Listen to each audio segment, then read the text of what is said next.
Hi all, welcome to the online session of Environmental Science and Disaster Management. നമ്മൾ discuss ചെയ്തുകൊണ്ടിരിക്കുന്നത് fourth മൊഡ്യൂളിലെ natural ഡിസാസ്റ്റേഴ്സാണ് നമ്മൾ discuss ചെയ്തത് കഴിഞ്ഞ ക്ലാസ്സിൽ. ഇന്ന് നമ്മൾ നോക്കുന്നത് മാൻ ഇൻഡ്യൂസ്ഡ് ഡിസാസ്റ്റേഴ്സും ഡിസാസ്റ്റർ മാനേജ്മെൻറ്റ് സൈക്കിളുമാണ്. അതിൽ ഫസ്റ്റ് വരുന്നത് കെമിക്കൽ ഹസാർഡ്സ് അല്ലെങ്കിൽ കെമിക്കൽ ഡിസാസ്റ്റേഴ്സ്. അതിന് ബെസ്റ്റ് എക്സാമ്പിളാണ് 1984 മധ്യപ്രദേശിലെ ഭോപ്പാൽ ട്രാജഡി എന്നറിയുന്ന ഒരു ഗ്യാസ് ലീക്കേജ് ഡിസാസ്റ്റർ. അല്ലെ മീഥൈൽ യൂണിയൻ കാർബൈഡ് എന്ന കമ്പനിയിൽ നിന്ന് 45 ടൺ മീഥൈൽ ഐസോസയനേറ്റ് ഹൈഡ്രജൻ സയനൈഡും കൂടെ ലീക്കായ ഒരു ഹസാർഡായിരുന്നു. അങ്ങനെ ഏകദേശം 3598 ആളുകൾ മരണപ്പെട്ടു. അപ്പോൾ അതൊരു ടെക്നിക്കൽ ഇഷ്യൂവിൽ കാരണമുണ്ടായ ലീക്കേജ് ആക്സിഡൻ്റാണ്.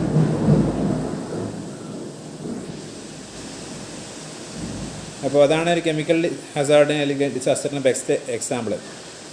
ഇനി എന്തൊക്കെയാണ് ഇതിൻ്റെ കോൺസിക്വൻസ്, ടോക്സിക് കെമിക്കൽസ് റിലീസാകുന്നതിൻ്റെ കോൺസിക്വൻസ് നമുക്ക് നോക്കാം. മെയിനായിട്ട് നമ്മളെ ഹെൽത്ത് പ്രോബ്ലംസാണ്. ബർത്ത് ഡിഫക്റ്റുകൾ ഉണ്ടാവും, ക്യാൻസറുകൾ ഉണ്ടാവും, അലർജി ഉണ്ടാവും, സ്ലോ ഗ്രോത്ത്, അതുപോലെ ക്രോണിക് ബ്രോങ്കൈറ്റ്സ്, ആസ്മ, നെർവസ് ഡിസോർഡർ, ഇതുപോലെ ജനിക്കാനിരിക്കുന്ന കുട്ടികൾക്ക്, പ്രഗ്നൻസി വുമൻസിന്, അങ്ങനെ പല ഹെൽത്ത് പ്രോബ്ലംസ് ഈ ടോക്സിക് കെമിക്കൽസ് റിലീസാവുന്നതിന് പരിണിത ഫലമായിട്ട് ഉണ്ടാവുന്നുണ്ട്. പിന്നെ അത് പരിസ്ഥിതിക്കും നമ്മുടെ ഹ്യൂമൻ മറ്റ് അനിമൽസിൻ്റെ ഹെൽത്തിനെയും മറ്റ് പ്ലാന്റുകളുടെ ഹെൽത്തിനെയും എല്ലാം ബാധിക്കുന്നുണ്ട്. എന്തൊക്കെയാണ് ന്യൂക്ലിയർ എക്സ്പ്ലോഷൻ്റെ കാരണങ്ങൾ? മെയിനായിട്ട് ന്യൂക്ലിയർ റിയാക്ടറിൽ നിന്നുള്ള ലീക്കേജ്, അവിടെ ഉണ്ടാകുന്ന ടെസ്റ്റുകളുടെ പുറത്തേക്ക് വരുന്ന റേഡിയേഷൻസ്, ലീക്കേജ്, ഇതുപോലത്തെ സംഭവങ്ങൾ. പിന്നെ ട്രാൻസ്പോർട്ടേഷൻ ടൈമിൽ റേഡിയോ ആക്റ്റീവ് മെറ്റീരിയൽ ട്രാൻസ്പോർട്ട് ചെയ്യുന്ന സമയത്ത് ഉണ്ടാകുന്ന ലീക്കേജ്. പിന്നെ പറയുന്നത് ഒരു ലാർജ് സ്കെയിൽ ഡിസാസ്റ്റർ എന്ന് പറഞ്ഞാൽ ന്യൂക്ലിയർ അറ്റാക്കുകളാണ്. ഹിരോഷിമ നാഗസാക്കിയിൽ സംഭവിച്ച പോലെ ഒരു വാർ അല്ലെങ്കിൽ ന്യൂക്ലിയർ വെപ്പൺ അറ്റാക്കിലൂടെ വരുന്നതാണ്. ഇതൊക്കെയാണ് ന്യൂക്ലിയർ എക്സ്പ്ലോഷൻ്റെ കോസസ്. എന്തൊക്കെയാണ് എഫക്ട്സ് ഓഫ് ന്യൂക്ലിയർ എക്സ്പ്ലോഷൻ കാരണം രണ്ട് ഇതായിട്ട് നമുക്കതിനെ കാറ്റഗറൈസ് ചെയ്യാം. ഇമ്മീഡിയറ്റ് ആയിട്ടുള്ള എഫക്റ്റുകൾ ഉണ്ടാവും, അതുപോലെ ഡിലേഡ് ഡിസ്ട്രക്റ്റീവ് എഫക്റ്റുകൾ ഉണ്ടാവും.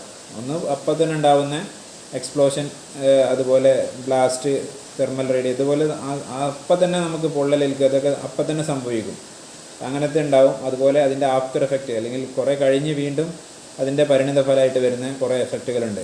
കാരണം ജനിതക പ്രശ്നങ്ങൾ, ആരോഗ്യ പ്രശ്നങ്ങൾ, ജനിക്കാനിരിക്കുന്ന കുട്ടികൾക്കുള്ള പ്രശ്നങ്ങൾ, പല പ്രശ്നങ്ങളും. അപ്പോൾ അങ്ങനെ രണ്ടിതായിട്ട് കാറ്റഗറൈസ് ചെയ്തിട്ടുണ്ട്. ഇതെല്ലാം അതിൽ വരുന്നതാണ്. ഇമ്മീഡിയറ്റ് എഫക്റ്റിൽ ബ്ലാസ്റ്റിൽ thermal radiation, prompt ionisation radiation.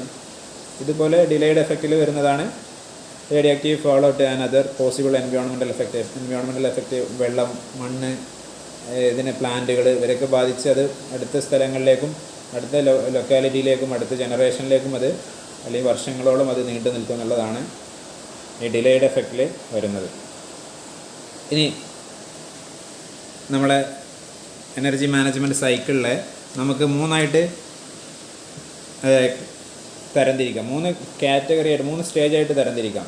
ഒന്ന് പ്രീ ഡിസാസ്റ്റർ സ്റ്റേജ്, രണ്ടാമത്തെ എമർജൻസി സ്റ്റേജ്, മൂന്നാമത്തെ പോസ്റ്റ് ഡിസാസ്റ്റർ സ്റ്റേജ്. നമുക്ക് ഫസ്റ്റ് പ്രീ ഡിസാസ്റ്റർ സ്റ്റേജ് നോക്കാം. പ്രീ ഡിസാസ്റ്റർ സ്റ്റേജ് എന്ന് പറഞ്ഞു കഴിഞ്ഞാൽ ഒരു ഡിസാസ്റ്ററിന് മുന്നേ നമ്മൾ എടുക്കുന്ന പ്രോസസ്സുകളൊക്കെയാണ് അതിൽ വരുന്നത്. First preparing hazard zonation map, predictability, forecasting and warning. രണ്ടാമത് preparing disaster preparedness plan. 3 land use zoning. ലാസ്റ്റത്തെ പ്രിപ്പയർനെസ് ത്രൂ IEC എന്ന് പറഞ്ഞാൽ information, education and communication. Hazard zonation map എന്ന് പറഞ്ഞു കഴിഞ്ഞാൽ നമ്മളെ ഒരു മാപ്പിംഗ് ആണ്, ഡിസാസ്റ്റർ മാപ്പിംഗ് ആണ് ഉദ്ദേശിക്കുന്നത്. അപ്പോൾ എവിടേക്കാണ് അതിന് വരാനുള്ള ചാൻസ് എന്നുള്ള അതിൻ്റെ ലൊക്കാലിറ്റി നമ്മൾ ഇത് ചെയ്യാന്നുള്ളതാണ് ഇതുകൊണ്ട് ഉദ്ദേശിക്കുന്നത് നമ്മളെ ഒരു ഇപ്പോൾ നാച്ചുറൽ ഡിസാസ്റ്റേഴ്സ് ആയ ഫ്ലഡ്, സൈക്ലോൺസ്, ഇതെല്ലാം അല്ലെങ്കിൽ ഡ്രോട്ട്, ഇതൊക്കെ ഇന്ത്യയിലൊക്കെ ഒരേ സ്ഥലങ്ങളിലാണ് ഇത് ഓരോ വർഷവും സംഭവിച്ചുകൊണ്ടിരിക്കുന്നത്. അപ്പോൾ ആ ഏരിയ നമ്മൾ ഐഡൻറ്റിഫൈ ചെയ്യുക എന്നുള്ളതാണ് അവിടെയുള്ള സ്റ്റഡി നടത്തുക. അങ്ങനെ ഒരു ഹസാർഡ് സോണേഷൻ മാപ്പ് ക്രിയേറ്റ് ചെയ്യുക. അവിടെയുള്ള കാര്യങ്ങൾ, അവിടുത്തെ നമ്മളെ ഇനി പുതിയ ടെക്നോളജികളായ ജിയോഗ്രഫിക്കൽ ഇൻഫർമേഷൻ സിസ്റ്റമൊക്കെ ഉപയോഗിച്ചിട്ട് നമ്മൾ അവിടെ ഒരു ഹസാർഡ് സോണേഷൻ മാപ്പിംഗ് നടത്തുക.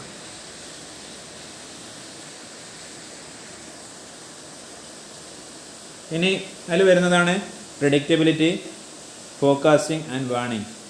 നമ്മൾ പ്രെഡിക്റ്റ് ചെയ്യുക, അത് ആ ഹസാർഡ് സോണേഷൻ മാപ്പ് വെച്ചിട്ട് ഇന്ന സ്ഥലത്ത് വരാനുള്ള ചാൻസ് ഉണ്ട്, അല്ലെങ്കിൽ നമ്മുടെ ഇപ്പോൾ ഒരു ഇത് വന്നു കഴിഞ്ഞാലൊക്കെ ഫോർകാസ്റ്റിംഗ് ചെയ്യും. ഇപ്പോൾ നമ്മൾ ഇപ്പോൾ ഈ ആഴ്ച ഒരു ചുഴലിക്കാറ്റ് വരുന്നുണ്ടെന്ന് പറഞ്ഞ് പുറവി നമ്മൾ ചുഴലിക്കാറ്റ് വരുന്നുണ്ട്, അതിൻ്റെ ഫോർകാസ്റ്റിംഗ് ചെയ്യുന്നു, അത് എവിടെയൊക്കെ അഫക്റ്റ് ചെയ്യാം, അതിൻ്റെ വാണിംഗ് ഒക്കെ നമ്മൾ കൊടുത്തു. നമ്മുടെ സ്റ്റേറ്റ് ഗവൺമെൻറ്, സെൻട്രൽ ഗവൺമെൻറ് ഒക്കെ ആയിട്ട് ഏതിലൂടെയാണ് പാസ് ചെയ്യുന്നത്, അതിൻ്റെ വേഗത എത്രയായിരിക്കും, ആർക്കൊക്കെ എവിടെയൊക്കെ ആളുകളെ മാറ്റിപ്പാർപ്പിക്കണം, അങ്ങനത്തെ കുറേ കാര്യങ്ങൾ നമ്മൾ ഡിസ്കസ് ചെയ്തു. അതായത് ഇതൊക്കെ ഇതിൻ്റെ ടെക്നോളജി, ഈ ഒരു മാപ്പിംഗ് അല്ലെങ്കിൽ ഇതിലൂടെയാണ് നമ്മുടെ ടെക്നോളജി വളർന്നതിൻ്റെ ഭാഗമായിട്ടാണ് നമുക്ക് ഇതുപോലെ മുന്നറിയിപ്പുകൾ കൊടുക്കാൻ വേണ്ടി കഴിയുന്നത്. അപ്പോൾ ആ പ്രോസസ്സാണ് ഈ ഒരു ഇതിൽ വരുന്നത്. ഇനി ഡിസാസ്റ്റർ പ്രിപ്പയർഡ്നെസ് പ്ലാൻ. നമ്മൾ ഡിസാസ്റ്ററിനെ എന്തൊക്കെയാണ് നമുക്ക് ചെയ്യാൻ കഴിയാന്ന് മുന്നേ. Disaster preparedness plan essentially contains measures to be taken before, during and after disaster strike. വന്ന് കഴിഞ്ഞതിന് ശേഷം ഇതിന് തൊട്ട് മുന്നേ നമുക്ക് തുടക്കത്തിൽ എന്തൊക്കെ ചെയ്യാൻ കഴിയും എന്നുള്ളതാണ് ഡിസാസ്റ്റർ പ്രിപ്പയർഡ്നെസ് പ്ലാനിൽ. എന്തൊക്കെ നമുക്ക് ചെയ്യാൻ കഴിയും, നമുക്ക് ദുരിതാശ്വാസ ക്യാമ്പുകൾ തുറക്കുക, അല്ലെങ്കിൽ വോളണ്ടിയേഴ്സിനെ സജ്ജമാക്കി നിർത്തുക, ആളുകളെ മാറ്റിപ്പാർപ്പിക്കുക, പിന്നെ എന്തൊക്കെ മെറ്റീരിയൽ അല്ലെങ്കിൽ എന്തൊക്കെ ആളുകളെ ടെക്നോളജി, അവരെ റെസ്ക്യൂവിന് വേണ്ട കാര്യങ്ങളൊക്കെ, അത് എങ്ങനെ റെസ്ക്യൂ ചെയ്യണം, ഇത് കാര്യങ്ങളൊക്കെ വരുന്നതാണ് ഡിസാസ്റ്റർ പ്രിപ്പയർഡ്നെസ് പ്ലാനിൽ വരുന്നത്.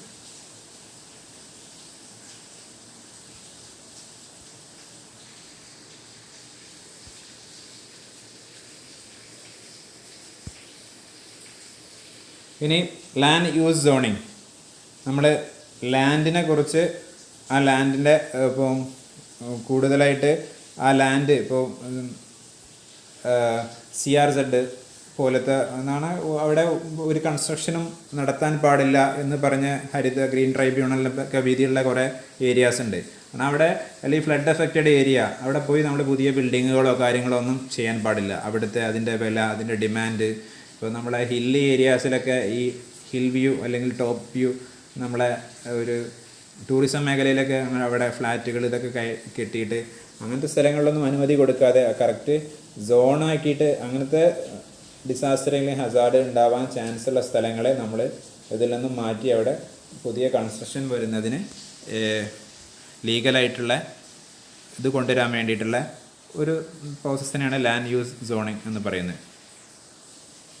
അതിൽ വരുന്നതാണ് land use policies and plan setting the social, economic, environmental goals of comprehensive land development and their stages of development. പിന്നെ land ownership, land values and prices, അങ്ങനത്തെ കുറേ കാര്യങ്ങൾ, ലീഗൽ, ഫിസിക്കൽ ആൻഡ് ഡയറക്റ്റീവ് കാര്യങ്ങളാണ് ഇതിൽ മെയിനായിട്ട് വരുന്നത്. Preparedness through IEC. IEC എന്ന് പറഞ്ഞു കഴിഞ്ഞാൽ I for information, E for education, C four communication. Information എന്ന് പറഞ്ഞു കഴിഞ്ഞാൽ നമുക്കറിയാം ഒരു ഡിസാസ്റ്റർ എങ്ങനെ മാനേജ് ചെയ്യാം, അതിൽ ഏറ്റവും ബേസിക് ഇതാണ് ഇൻഫർമേഷൻ എന്നുള്ളത്.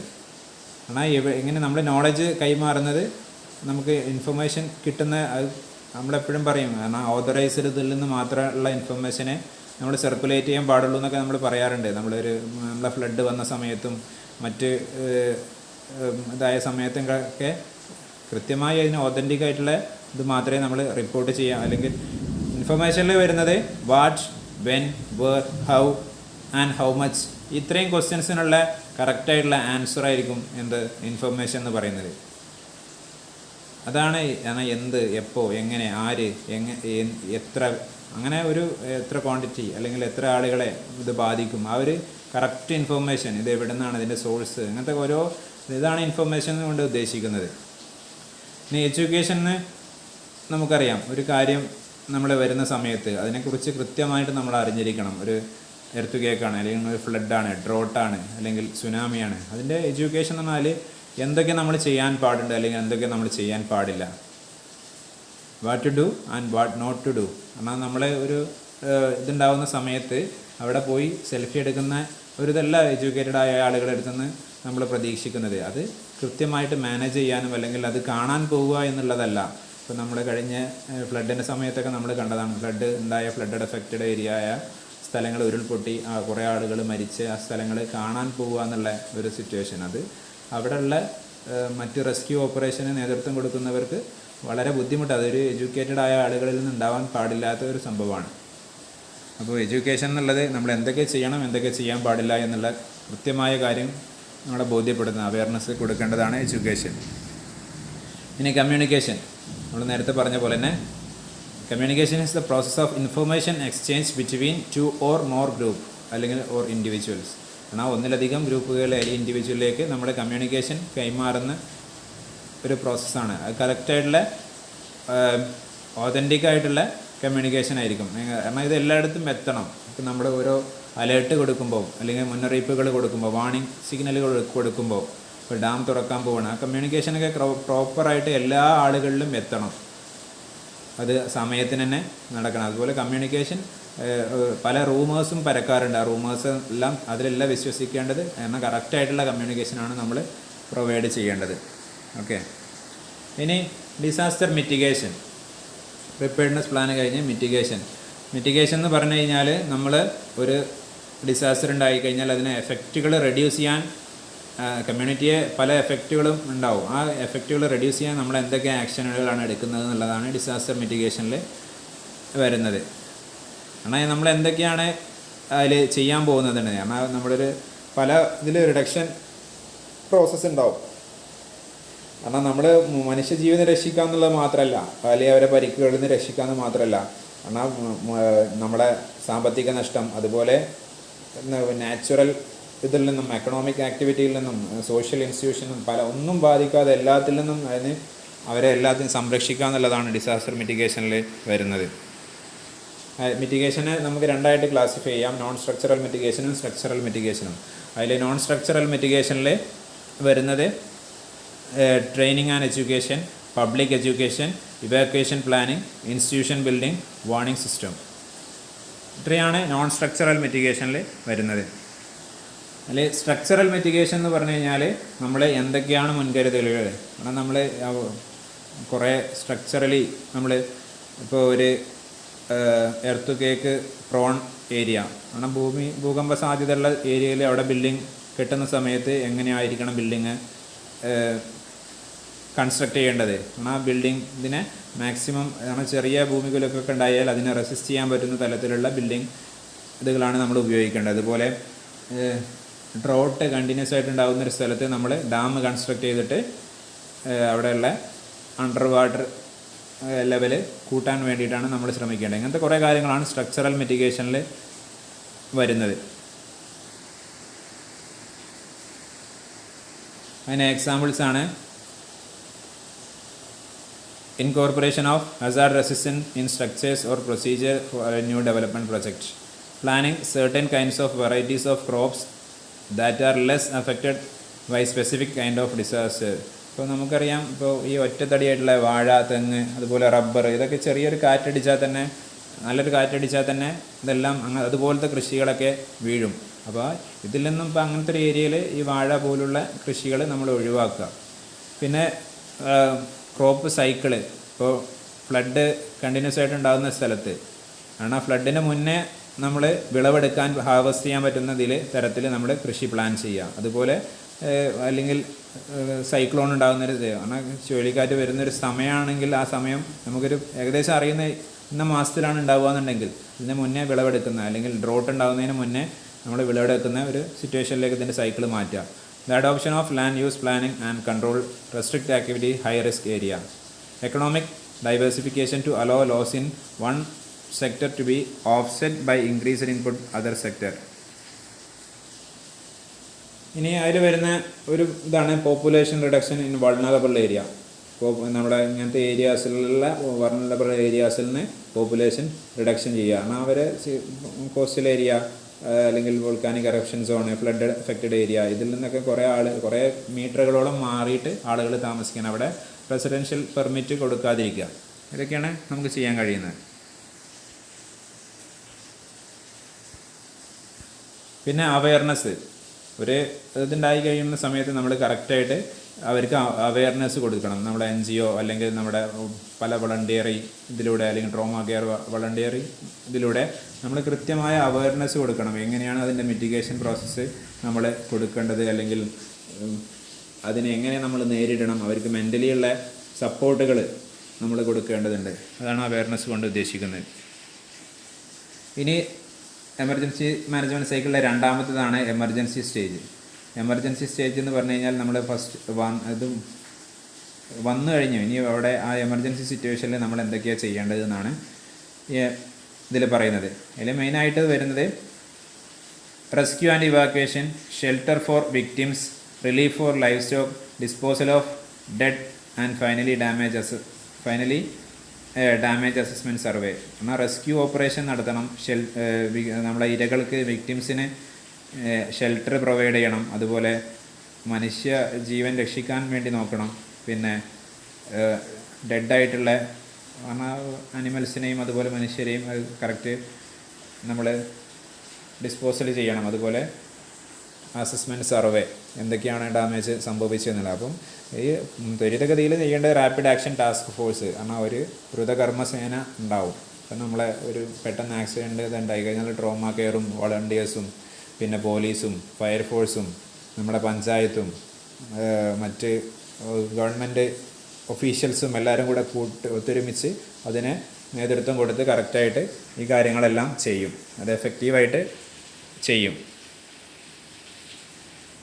Training for search and rescue operation, എന്നാൽ കറക്റ്റായിട്ടുള്ള ട്രെയിനിങ് കൊടുത്തവരായിരിക്കണം ഇത് ചെയ്യേണ്ടത്. ഈ സെർച്ച് അല്ലെങ്കിൽ റെസ്ക്യൂ ഓപ്പറേഷൻ ചെയ്യേണ്ട ഇത്. അതിൽ ഇപ്പോൾ ആർമി ഉണ്ടാവും, മിലിറ്ററി ഫോഴ്സ് ഉണ്ടാവും, BSF, CISF, scout, NCC cadets, teachers, postman, village panchayat, NGO, community leaders, ഇവരൊക്കെയാണ് ഇതിന് നേതൃത്വം കൊടുക്കേണ്ടത്. കാരണം അവരിലൂടെയാണ് ഇതൊക്കെ കാര്യങ്ങളൊക്കെ. കാരണം മെയിനായിട്ട് ഇതിൻ്റെ നമുക്ക് മിലിറ്ററി സർവീസ് വേണ്ടവരത്താണെങ്കിൽ അത് ഉപയോഗിക്കണം. അല്ലാതെ അത് അവൈലബിൾ ആവാൻ സമയമെടുക്കുമെങ്കിൽ നമ്മുടെ നാട്ടിലുള്ള ട്രോമ കെയർ വോളണ്ടിയേഴ്സോ അല്ലെങ്കിൽ ഇതിന് സന്നദ്ധരായ പ്രവർത്തകരോ ആണ് ഇതിന് മുന്നിട്ടിറങ്ങേണ്ടത്. അതിന് കൃത്യമായ ട്രെയിനിങ്ങുകൾ കാര്യങ്ങളെല്ലാം കൊടുക്കണം. Immediate relief operation to be carried out. നമ്മൾക്ക് പെട്ടെന്ന് ഈ കാര്യങ്ങളെ റിലീഫ് ഓപ്പറേഷൻ പെട്ടെന്ന് എത്രയും പെട്ടെന്ന് ചെയ്യാമെന്ന് പറഞ്ഞു കഴിഞ്ഞാൽ അത് അവിടുത്തെ ലോക്കൽ പീപ്പിൾസാണ് ആദ്യം. ഇപ്പോൾ നമുക്കറിയാം, നമ്മുടെ കരിപ്പൂർ എയർപോർട്ടിൽ ഒരു അപകടം നടന്ന സമയത്ത് അവിടുത്തെ ലോക്കൽ പീപ്പിൾസാണ് അത് ഏറ്റെടുത്തത്. കാരണം കൊറോണ ഭീതിയിലും അത് ഏറ്റെടുത്തു എന്നുള്ള ആ ഒരു കാര്യം. കാരണം അപ്പോൾ അവരെ ഏറ്റവും അവൈലബിളായ അത് എത്രയും പെട്ടെന്ന് ഒരു പ്രവർത്തനങ്ങൾ നടത്തിയതുകൊണ്ടാണ് അത്രയും ജീവനുകളും പരിക്കുകളും നമുക്ക് സേവ് ചെയ്യാൻ കഴിഞ്ഞത്. അപ്പോൾ അതിന് വേണ്ട കാര്യങ്ങൾ, അതിന് ഷെൽട്ടർ, ക്ലോത്തിങ്, വാട്ടർ, കാരണം ആദ്യം അവർക്ക് ചികിത്സയാണ്. അപ്പോൾ എത്രയും പെട്ടെന്ന് മെഡിക്കൽ അല്ലെങ്കിൽ ഹെൽത്ത് കെയറാണ് കൊടുക്കേണ്ടത്. അവരെ എത്രയും പെട്ടെന്ന് ഹോസ്പിറ്റലിൽ എത്തിക്കുക, അങ്ങനത്തെ എന്താണോ വേണ്ടത് അത് ആദ്യം ചെയ്യുക എന്നുള്ളതാണ്. സെർച്ച് ആൻഡ് റെസ്ക്യൂ ആണ്. എന്താണ് ഈ റെസ്ക്യൂ ഓപ്പറേഷന് വേണ്ട കാര്യങ്ങൾ, ഇവാക്വേഷൻ പ്രോസസ്സിന് വേണ്ട പ്രോസസ്സ്, അതിൻ്റെയുള്ള പ്രൊസീജിയേഴ്സ് ആണ് പറയുന്നത്. അതിന് എയർഫോഴ്സിൻ്റെ അല്ലെങ്കിൽ കോസ്റ്റ് ഗാർഡിൻ്റെ, ആർമിയുടെ ഒക്കെ ഹെൽപ്പ് വേണമെന്നുണ്ടെങ്കിൽ അവരെ വിളിക്കുക, കാര്യങ്ങൾ എത്രയും പെട്ടെന്ന് ചെയ്യാം. അസസ്മെൻറ്റ് സർവേ, നമ്മൾ കൃത്യമായിട്ട് എത്ര ആ ഒരു ഡിസാസ്റ്റർ നടന്നെങ്കിൽ അതിൻ്റെ ഇമ്പാക്റ്റ് എത്രത്തോളം ഉണ്ടെന്നുണ്ടെങ്കിൽ അത് കൃത്യമായിട്ട് അസസ് ചെയ്യണം. അതിനൊരു സർവേ നടത്തണം. അത് ഡ്രോൺ വെച്ചിട്ട് ചെയ്യാറുണ്ട്. അതുപോലെ നമ്മൾ ശരിക്കും നേരിട്ട് പോയിട്ട് ഇതൊക്കെ സംഭവിച്ചിട്ടുണ്ടോ, എന്തൊക്കെ സംഭവിച്ചു, നേരിട്ട് പഞ്ചായത്ത് അല്ലെങ്കിൽ ലോക്കൽ ബോഡീസിലുള്ള വില്ലേജിലുള്ള ആളുകൾ ചെന്നിട്ട് ഡിസാസ്റ്ററിൻ്റെ കണക്കെടുക്കാറുണ്ട്. എന്തൊക്കെ നഷ്ടപ്പെട്ടു എന്നുള്ളത് നേരിട്ട് പോയി ചോദിക്കാറുണ്ട്. അങ്ങനെയാണ് ഇത് കറക്റ്റ് ഒരു ആൾ നഷ്ടം അല്ലെങ്കിൽ സാമ്പത്തിക നഷ്ടം മാത്രമല്ല, അവരുടെ ജോലി നഷ്ടം, അവരുടെ സോഷ്യലി പല നഷ്ടങ്ങളുണ്ടാവും. ഇതെല്ലാം നമ്മൾ കാൽക്കുലേറ്റ് ചെയ്യണം സർവേയിൽ. ഇനി മൂന്നാമത്തെ സ്റ്റേജാണ് പോസ്റ്റ് ഡിസാസ്റ്റർ സ്റ്റേജ്. അത് ഡിസാസ്റ്റർ കഴിഞ്ഞതിന് ശേഷം ചെയ്യേണ്ടത്. ഫസ്റ്റ് വരുന്നത് റീഹാബിലിറ്റേഷൻ ആൻഡ് റീകൺസ്ട്രക്ഷൻ, പുനരുദ്ധാരണ പ്രവർത്തനങ്ങൾ. അതിൽ നമ്മൾ പെട്ടെന്ന് ചെയ്യേണ്ടതുണ്ട്, ഇമ്മീഡിയറ്റ് ആയിട്ട് ചെയ്യേണ്ടതുണ്ട്, പിന്നെ കുറച്ച് ലോങ് ടേം ആയിട്ട് സമയമെടുത്തിട്ട് ആലോചിച്ചിട്ട് ആ ഒരു ഏരിയ അവർക്ക് ഒട്ടും താമസയോഗ്യമല്ലെങ്കിൽ വേറൊരു സ്ഥലം കണ്ടെത്തി ഈ അവിടെയുള്ള ആളുകൾക്ക് മുഴുവൻ വീട് വെച്ച് കൊടുക്കുക എന്നുള്ള ലോങ് ടേം ആയിട്ടുള്ള പ്രോസസ്സാണ്. പിന്നെ പൊളിറ്റിക്കൽ അഡ്മിനിസ്ട്രേറ്റീവ് ആസ്പെക്റ്റ് എന്നാൽ നമുക്ക് ഇപ്പോൾ നമ്മൾ ഫ്ലഡ് ഉണ്ടായ സമയത്തൊക്കെ 2018 18 19 നമുക്ക് പുറത്തുനിന്ന് ധാരാളം സഹായങ്ങൾ കിട്ടിയിട്ടുണ്ട്, വിദേശങ്ങളിൽ നിന്ന് ധാരാളം സഹായങ്ങൾ. അപ്പോൾ അതെല്ലാം ശരിക്കും കോർഡിനേറ്റ് ചെയ്ത് നമ്മുടെ ഗവൺമെൻറ്റും അല്ലെങ്കിൽ അഡ്മിനിസ്ട്രേഷൻ ശരിക്കത് വാങ്ങിയെടുത്ത് അത് ശരിക്കും നമ്മുടെ നാട്ടിൽ ഇംപ്ലിമെൻറ്റ് ചെയ്യാമെന്നുള്ളതാണ് ഇതിൽ പറയുന്നത്. പിന്നെ എക്കണോമിക് ആസ്പെക്റ്റ് എന്ന് പറഞ്ഞു കഴിഞ്ഞാൽ ഗവൺമെൻറ്റിന് ആ സമയത്ത് ഇപ്പോൾ റോഡ്, പാലങ്ങൾ, അതുപോലെ നമ്മുടെ ഇലക്ട്രിസിറ്റി, KCB ഫുള്ള് തകർന്നിരിക്കുന്ന ഒരു സമയത്ത് അത് ആദ്യം ശരിയാക്കണം. എന്നാൽ റോഡ് ഫെസിലിറ്റി അല്ലെങ്കിൽ കറണ്ട്, വൈദ്യുതി എന്നുള്ളത് ആദ്യം ശരിയാണ്, എന്നിട്ടേ നമുക്ക് ഈ വീട് നഷ്ടപ്പെട്ടവരുടെ അടുത്തേക്ക് പോകാൻ കഴിയുള്ളൂ. ഇപ്പോൾ ഒരു പുവർ കൺട്രി ആണെങ്കിൽ കാരണം അവർക്ക് ഏത് ആദ്യം ചെയ്യണം എന്നുള്ളത് ഒരു കൺഫ്യൂഷൻ വരും. അപ്പോൾ റിച്ച് കൺട്രി ആണെങ്കിൽ അവർ പാരലലി കാര്യങ്ങൾ രണ്ടും ഒരേ സമയത്ത് ചെയ്തു പോകും. കാരണം അപ്പോൾ ഫണ്ടിൻ്റെ ഒരു ഇഷ്യൂ ഉണ്ടാകുന്നതുകൊണ്ടാണ് എക്കണോമിക് ആസ്പെക്റ്റ് ഇവിടെ ചർച്ച ചെയ്യുന്നത്.